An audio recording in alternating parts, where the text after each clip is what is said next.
Hey guys, it's Jack here, and today we're going to be talking about One Piece. More specifically, the newest chapter that just came out, chapter 1123. Now, today's original video was supposed to be about Bambietta from Bleach, so I've had to change things around a little bit because I wanted to get this video out as soon as possible. So, tomorrow night we're going to be talking about Bambietta, so if you guys are a Bleach fan, then stay tuned for that. But let's get right into the chapter and start talking about what happened. I will say it was a more tame chapter than the last few that we have gotten, which isn't necessarily a bad thing. It's always nice to have a little bit of more of a table setter chapter and more just tying up loose ends. That's the big bulk about this chapter. We find out some stuff about Vegapunk with things involving the trader, things involving his thought process on it all leading up to that moment, and Oda's just really tying it all up in a nice little ribbon here. But let's get on to it. The chapter opens with the cover page, which is Yamato and the new daimyo of Kiri, Denjiro, having dinner with the children that Denjiro had captured last chapter. If you remember, not last chapter, the chapter before that, when Denjiro had them all over his shoulder, tied up in that net, in the net bag. Is that what he had them in? Something along those lines. Some sort of capture net he had them in, and he was disciplining them as his role as daimyo. But we know he's going to follow after Odin a lot, and he's not going to be too harsh with them. So he makes them all dinner, and it's a nice little picture of just him and Yamato with the children just laughing, eating food, and just having a really good time. To see that Wano is in such a good place where the children of the regions aren't starving to death is just lovely, and I'm glad that we can see Yamato exploring regions of Wano that we didn't get to see that much of, like with Kiri. So I reckon it's a nice little cover story that Oda's doing here with Yamato. But the proper first page of the manga is seeing the outcome of Joy Boy's haki. If you remember last chapter, through Emmett, Joy Boy was able to store all his haki from 900 years ago, and that haki has now spread out all of Egghead, and it's taken down pretty much every single marine, other than people like Kizaru and Saturn. If you remember, Saturn should still be on that island. If you want to know more about that, go see my last chapter review. But all the rest of the Marines are completely passed out. The Seraphim, they also haven't felt the effect of Joy Boy's haki, most likely just because of how strong they actually are. And because they're pacifista, obviously, but would someone like Joy Boy's Conqueror's haki work on them? Because they do have sentience. They're not just completely mindless, obedient slaves. They were developed from the lineage factor of the warlords. So could haki potentially work on them? Let me know that philosophical question down in the comments. But we see S Snake there. She's like checking on all the Marines, being like, "Hey guys, are you okay?" And we get a really cool bit of information because this whole chapter is just Vegapunk, and then it is the main cast and them starting their journey to Elbaf. We're finally going to the land of the giants. And the real only scene that we get with them here is at the beginning in the very last panel, I should say. But they're all there. Luffy's in his old man form, thanks to using up too much power because of Gear 5th. And we see Bonnie. We didn't see her in the last couple of chapters. She kind of disappeared, especially in the last chapter, because she punched out Saturn. And then the last chapter, I don't think she was there whatsoever. So it's nice just to see her there. She's in her true form as a child, and she's being carried. We see Sanji talking over Vegapunk's, corpse, his dead body, and he's talking about how, I didn't really understand everything you were saying, but was this you trying to, get one over the world government? And we'll touch on that more in a second. The main thing that the main takeaway from this, page, is that Dory and Broggy, I can't remember which one it was, mentions that that Haki that they all just felt was even stronger than Redhead Shanks.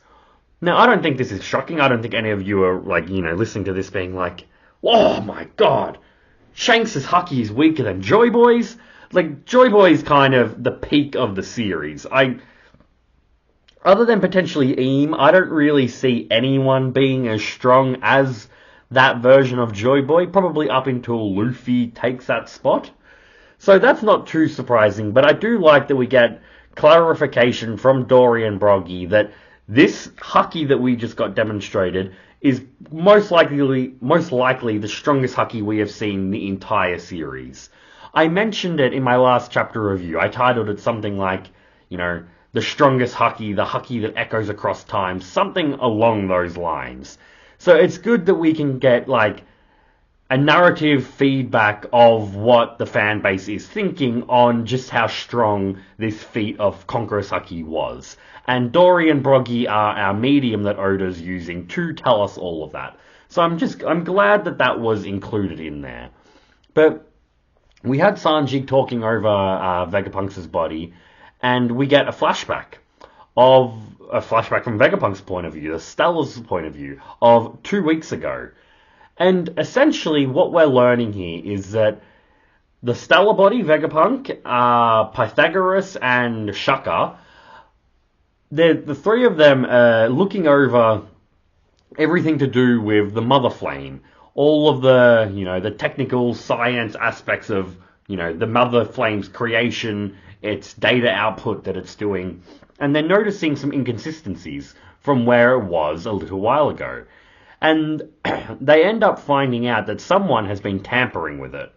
And they immediately understand that this isn't just some, trader that's got onto the island. This is one of them. This is an inside job.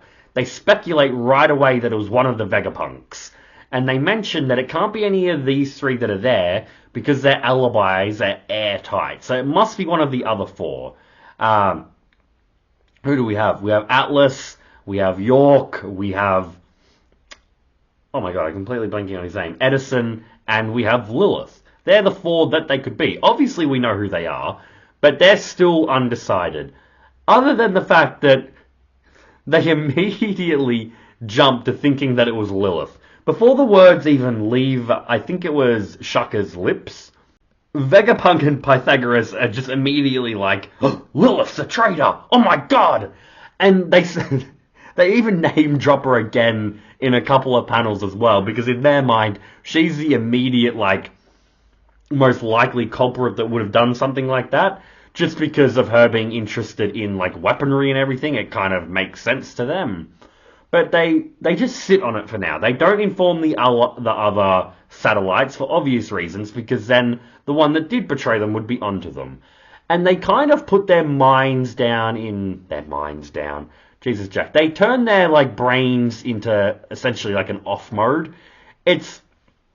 They're essentially turning it into the equivalent version of going to, your private browser. That's how they're discussing it, so that the culprit isn't catching on that they're aware of it. So, you guys, all that disgusting shit that you do in your private browser, that's essentially what the Vegapunks are doing right now. But there's another time skip, and there'll be a few different time skips here, and it's time skipping a few days to finish this 2 weeks off, because we see the flashback beginning 2 weeks, and then it ends in current day. So, a couple of days go by, and they find out, I believe it's Pythagoras, he's able to hack into the systems and everything, and he sees who the culprit is. It's not Lilith like they were all thinking, it is York. So, York obviously makes a lot of sense, being the representation of the Stellar Body's greed. So, if it wasn't Lilith, surely their next option, suspect would have been York. But either way, they get confirmation that it's York. And it goes even further than that, because they find out that York isn't just ciphering off power from their Mother Flame device. The Stellar Body hypothesizes that what she's doing here, ciphering off this energy, giving it to the world government, because they find out through the transponder snails that pick up on messages that she's been in contact with Marijua. But Vegapunk also sees that Luitia, the kingdom where Sabo was that completely got eradicated, he sees that in the paper, and he starts speculating, like, you know what, boys? I think that the world government, but more specifically Marie-Joie, have their hands on one of the ancient weapons. And we know from process of elimination it must be Uranus. So Vegapunk speculates that that is the case, and they're using York to siphon the infinite energy source of the Mother Flame to power up the ancient weapon. And Vegapunk's like shocked. He's kind of got like his hands over his eyes, like, is this creation of ours really being used to power a weapon of mass destruction? Mass destruction. So they go down that line of thought, and they also find out that York has, she's double dipping in terms of being a traitorous bitch. She's told them all, the Marijua that is, the Gorosei, that Vegapunk is exploring the Void Century. And Vegapunk immediately puts together that there's no escaping from this. Even if they escape and they leave the island, the residents of the island are going to fall harm to the world government. And even if they didn't, the world government isn't going to stop. They're going to chase down the Vegapunks until they catch up to them, and to the point where they'll wipe them out and their deaths will have no meaning. Because Vegapunk's talking about, if I'm going to die here, I'm going to make sure my life is worth something. I'm going to, essentially sell my life to inform the world of everything that's going on. So Vegapunk's certainly kind of, what's the right word here? A martyr isn't the right word, even though it's not totally incorrect to call him that. It's very much doing a deed, an ultimate deed, dying for the greater good. Because in Vegapunk's mind, he's like, if I'll die here, but I'm going to tell the world everything that's going on. He essentially kind of has a bit of a Roger and Whitebeard moment in sacrificing himself for the betterment of the world, especially with Roger. And because we know that Roger most likely had plans of wanting to start the Great Pirate Era so someone could find Laugh-Tale and, at least what fans are speculating, do something to stop the world government. And Vegapunk knows about how the world is sinking, and I'm glad I'm bringing this up because I didn't want to forget it. He talks about how an Egghead, the creations of the Iron Clouds? Jesus, Jack. The Island Clouds, that device, that technique to be able to do that, is essential now more than ever. Because Vegapunk's probably thinking that if this world's going to flood, if we can't do anything to stop that, the next best scenario is bring our world up to the sky. So he's thinking of this, this research here must be protected, so we have a contingency measure if shit hits the fan and everything goes terribly. Which is interesting, because I was talking about last video about why the Gorosei and Eam and the Celestial Dragon settled on the red line instead of settling up in the sky. They consider themselves gods. You would imagine that they would want to be as far away from the lower tier world as they could have been. And I speculated it was because they wouldn't have as much control. The distance is too far to really have like an iron grip on the world. But still, they might see this and be like, oh, fucking hell, we need to get ourselves up into the sky as well.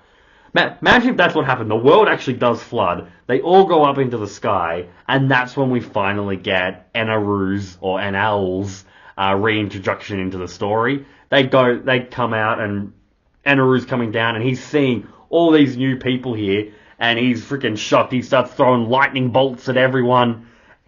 Any opportunity to get Enaru back in the series, he needs to make another appearance. I don't want this to be, One Piece finishes and then Enaru has a little side animated story that, like, we give him, a light novel, essentially. I want to see him back in the story. He's one of my favorite characters, and I really miss him. And I feel like at this stage, whenever Oda does decide to bring him back, I'm thinking positively. I'm thinking along in the terms of it's not when, it's not if, it's when he brings him back. Where would you guys like to see him the best? Egghead would have been great. Elbaf, I reckon, would be really good, thanks to kind of like his god aesthetic and all the Norse mythology you could kind of touch on. Now we know that, we know that Eneru's more of Shinto and Hinduism type of gods, but it would still be cool to see him at Elbaf, the land of the gods, essentially. That'd be really cool. But let me know down in the comments where you'd want Eneru to make his reintroduction. Or is it, Jack, am I just totally missing it? Does he just come down when they're all at Laugh Tale and be like, ha, fuck you all, I'm the now king of the pirates, and just takes everyone down? Obviously that's not going to happen, but I just can't wait to see Eneru again. Anyway, Jack, enough gushing about Eneru. There's a time and a place for that. Get it together. Let's finish this chapter up. There's not actually too much left. It's surprisingly not going to be in a freaking 50-minute long chapter review like it usually is. But, another few days go by.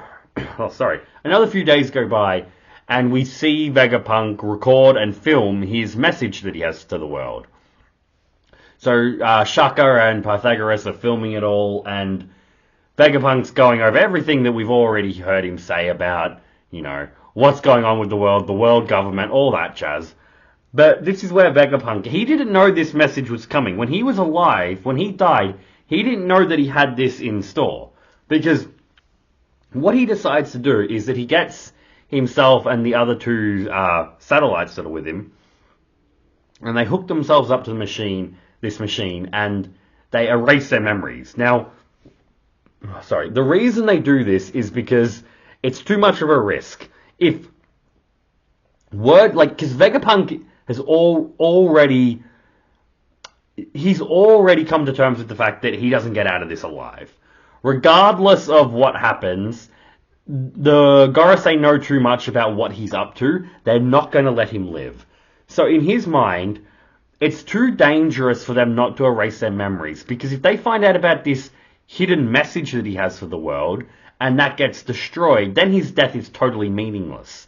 But because this is what they're erasing their memories, so York doesn't catch on about this recorded message, the recorded message that they hide inside of Emmet.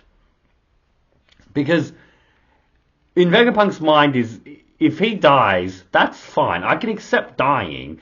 It's dying and not being able to inform the world of things that they need to know. He can't live with that. It would not go well. It would not sit well with his scientific, just intelligent mind of always trying to achieve the best case scenario. It just wouldn't clash with Vegapunk's beliefs. So they erase all of their memories to keep up appearances. He does leave himself a note, and there's some funny scenes where he's like listening to himself, listening to his past self, and they're talking about like dying and all this stuff about, you can't know the reason why I've done this, but I've done this, and Vegapunk's talking about how ironic all this is. And then we see, it's technically a flashback to when Vegapunk finds out the Emperor Straw Hat's coming to Egghead, and he's like, what? Cypherpol is coming to Egghead. What? Freaking Admiral Kizaru's coming to Egghead. And this is where, like, Vegapunk, he's just melting down. Like, what the hell? Why are all these people coming? Because, of course, he knew that these people would be sent. But because they've erased their memories, he's experiencing this all firsthand without the prior information. So he's absolutely shook. So we see his interactions with Sanji again, about how he's kind of come to terms with the fact that his death is going to be something important and something that might be very well needed for the world. So he's already having faith in what his past self had said to him. It's just the type of man that Vegapunk is. I should also mention, I skipped it over a little bit. I think it is Pythagoras, potentially. He brings up an interesting philosophical question about what does death really mean for Vegapunk and the satellites. Because we know that his brain is still, like, living on. It's still there. So it's like, what what sort of sentience does Vegapunk still have? It didn't seem like his brain had completely shut down. And if that was the case, there'd be no reason for it to be highlighted in this chapter, because they would obviously just be dead. When the stellar body dies, he just dies. But it definitely seems like he has the potential to live on. You know, whether or not, of course Vegapunk wouldn't want to do this, but whether or not Vegapunk would have enough intelligence to be able to transfer his consciousnness like some Darth Sidious level shit is another matter entirely. But if that is, like, possible, I shit you not, you guys are going to be like, oh, Jack, you're a freaking idiot, you're hyping him up way too much. If Vegapunk was evil, you could definitely say that could quite possibly be the most dangerous man in the entire series. Powerful isn't the right word to define it, because when I think of powerful, I think of, like, your own personal strength. The intelligence and what that gives him, though, would make him easily the most dangerous person. Like, you could see him being able to do something where he could transfer his consciousness into other host bodies that like artificial bodies that he's already created to continuously live on. Like, I don't see why that wouldn't be something he couldn't do. Anyway, it's neither here nor there. He mentions how he thinks that the Straw Hats will be the ones that do Luffy become king of the pirates and discover the truth. Just a nice little moment of him hyping them up, but not telling us anything that we didn't already know. It is just nice to see Vegapunk's faith in Luffy and his crew and allies. But we'll wrap this video up with how the chapter ends with a full page spread about the Giants and the Straw Hats are there, and they're cheering about, let's go to Elbaf! And we're finally getting there, guys. How long has Elbaf been teased for? It is, like, of course it was mentioned on Little Garden, but the knowledge that we were 100% going there, like, over 10 years of real life time. And the fact that we are finally getting there is just a complete treat. So I'm looking forward to that. I guess you could say that next chapter is the start of the Elbaf arc. Like, if you went onto Wiki and looked at what they classify it as, I imagine the next chapter will be the start of it, and this is Egghead coming to a close. What did you guys think of this arc in general, I'll ask you? I think about a week and a half ago, I did a video reviewing Romance Dawn, and I haven't touched on the other arcs, but I'm definitely going to. So, Egghead, is that something that would be interested in doing a deep dive into an analysis of everything that happens in it? Like, what do we find out about the Seraphim? We have Luffy versus Luffy. We have Lucci versus Luffy. We have Admiral Kizaru fighting Luffy. We have the goddamn Gorosei entering battle and showing us their true forms.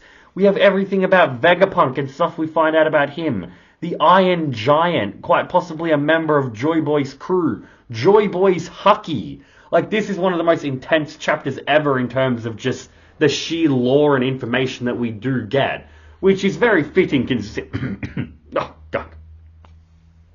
I was getting too excited there. I'm still sick. I will say, though, that I am pretty much better, so I'm obviously not sounding as nasally as I have been the last few videos, but thank you guys for all the support and continuously watching while I have been sick. Probably one more day, 2 more days at the most, I reckon I'll be completely better. But, you know, this is the land of intelligence, essentially. So to find out all this, I just think is very fitting. Where I would rank it in terms of, like, my favourite arcs, you know, I won't give you a specific rating, because why step on my own dick with that? I'm going to do a future video on ranking all my favourite arcs. But I would definitely say in terms of, because here's you know, this video wasn't too long, and I'm not going to needlessly make it long, but well, I'll quickly ask you guys a question. Did you guys enjoy post time skip or pre time skip better? Here's an example of like how I'm feeling about it. I think consistently, pre time skip was more. I shot myself in the foot there. Pre time skip was more consistent. Every arc that we got, it was just that same level of great. Of course, it fluctuated into like higher tiers, but it was kind of steady, just great. Well, with post-time skip, I find it kind of... It has that greatness of where pre-time skip was, but then it'll drop off for a little bit. I'm like, oh, I didn't really like that last, 20 chapters, 30 chapters of the story. It was, it wasn't bad, because One Piece is never, like, bad, but it was disappointing for the level of greatness that we had pre-time skip. However, on the flip side, when you get to a high, the high is probably greater than what they were in pre-time skip. So it's kind of like an interesting question of whether or not which one like you found more enjoyable, and I want you to let me know that down in the comments. I was bringing this up though because I reckon it's probably, you know, top in the top half. If you took all the just the post time skip arcs, it's probably in the top half of them for me rather than the bottom half. So it's done well for itself for an arc that hasn't been here as long as something like Dressrosa and Wano and even like Whole Cake and stuff like that. I don't actually know the specific chapter count on it. It's certainly longer than what a lot of people would think. It's been going for over a year, but it's not outrageous or obnoxious like some other arcs have been in One Piece. But we'll wrap it up there. I won't continue, just talking about random stuff. I could sit here and just talk to you about whatever popped into my mind about anime for probably, I reckon, 4 or 5 hours. But, that's potentially a stream in the future. I've never considered streaming. But, Jack, you need to shut up. You just said you're going to shut up. The last thing I will mention, I know, but it's about the chapter. It was more of a quiet chapter. But like I said, no less important for the overall story, because everything that we found out about Vegapunk and his knowledge of everything happening, I think was just that, that bow on the present that we needed to just perfectly wrap it all up, encapsulate everything that we have known about Egghead, and to get us moving towards Elbaf. So, for that place setter chapter, I thought it did itself quite well. I do reckon the next chapter is going to be really hype, because I was hesitating to say whether or not, this was the end of Egghead. Because I'm not going crazy and forgetting things. Saturn was still on Egghead. The other Gorosei got summoned back, but Saturn was still there looking up at Emmett. So that needs to be resolved. Will it be resolved next chapter, or will it be something in like 20 chapters we do a flashback to and find out what happened? Either way, let me know it all down in the comments. I've been Jack Cypher. It's been a great time deciphering the most recent chapter of One Piece. And like I said in the beginning, if you're a Bleach fan, make sure to like and subscribe if you haven't already, because tomorrow we're going to have a Bambi Etta character analysis video. So if you're a Bambi fan, you're definitely going to love that one. But guys, have a lovely night. I've been Jack. Have a good one.